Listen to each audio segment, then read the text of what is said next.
What's up guys, Naughty and Sans here for another very exciting episode. Is there something on my lens?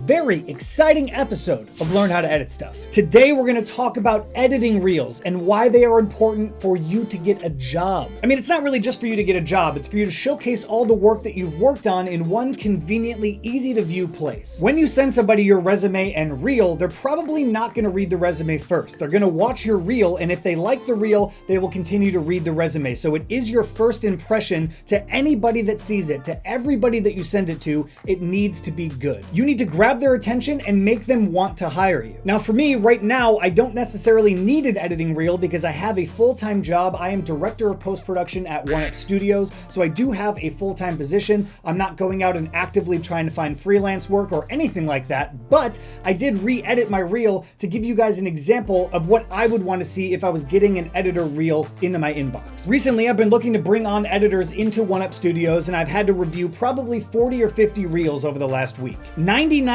of them did not grab my attention at all. So right now I'm going to show you guys the reel that I literally just got done cutting before I turned the camera on to do this video. Nobody has seen it yet except for my girlfriend, so you guys will be the first people to see my editing reel. I hope that makes you feel special. After we get done watching it, I'll give you guys my thoughts and feelings and opinions about what I would want to see in an editing reel that comes through my inbox and how you guys can make your editing reels that much better. So Ian Sanseverra 2018 editing reel. Hit it.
Alright, that was my reel. How'd you like it? Comment in the comment section below. Let me know what you thought. Alright, now before we get into it, my number one recommendation for putting together an editing reel is the actual reel itself has to be an edit. You can't just take something that you've edited in the past and just throw it onto a timeline with new music underneath it and expect it to give that person watching it a feeling of like, wow, you know, like that's really cool. It just doesn't work. Every single one of the videos in my reel was a separate video at one time. It had different music, it had different pacing, it had different everything, but I re-edited it to the music that's in my current reel to make it feel like an overall single edit. Does that make sense? Editing reel should be edited. So basically all of these edits on this timeline are just chops from individual videos that I've edited in the past. Over here I have a couple different folders. I have my 1UP folder, which is everything I do at my current job. I have a freelance folder, which is things I take on in my spare time when I can, and then some stuff that I did at my old job at Quest Nutrition, all of my favorite things, and I threw them onto a timeline. Now this is just a fraction of everything I've worked on. The other recommendation I would give to you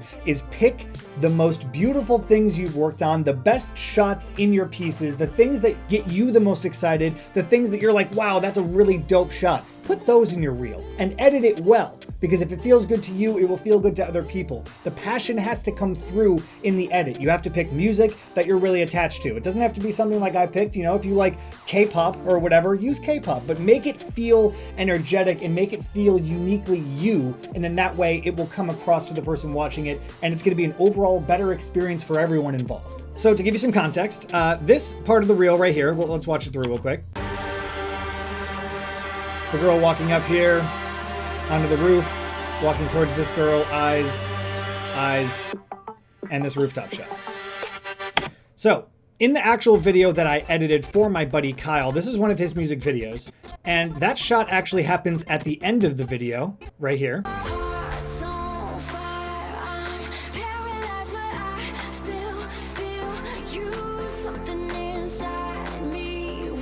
Okay, and then the little drone shot that happens at the very end is actually at the beginning of the video. So don't be afraid to move things out of chronological order from where they were originally in your first edit to make it work for your reel. Another piece of advice would be to not jump around too much from edit to edit and go back to things that you've already seen before at the end and things like that, right? If you go back and re-watch my reel, you'll see that everything is kind of grouped into little sections of things that I've worked on. So each little piece of the reel is its own edited section of a previous edit that I did.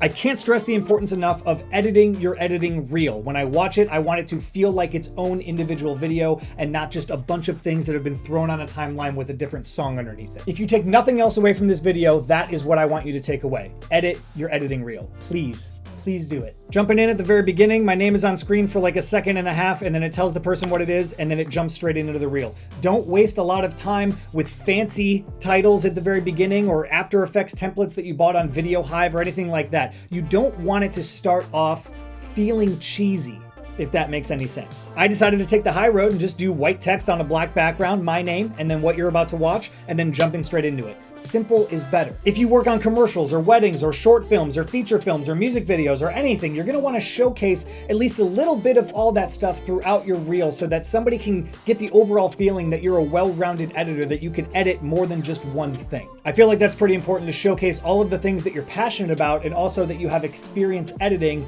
That will go a long way as well. But look, this is just my opinion. At the end of the day, I'm not the end-all be-all for editing advice or post-production career advice, right? There's a lot of different people that will tell you a lot of different things. I respect that you respect my opinion, and these are my opinions, right?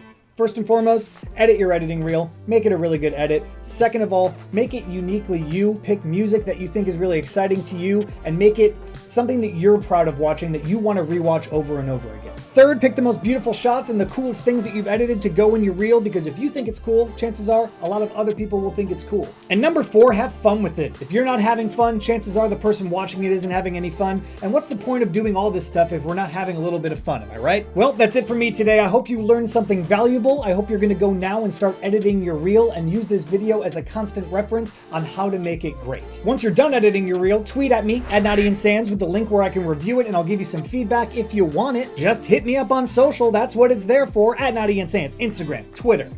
Where you at? As always, don't forget to subscribe to my channel and also check out the last video that you missed.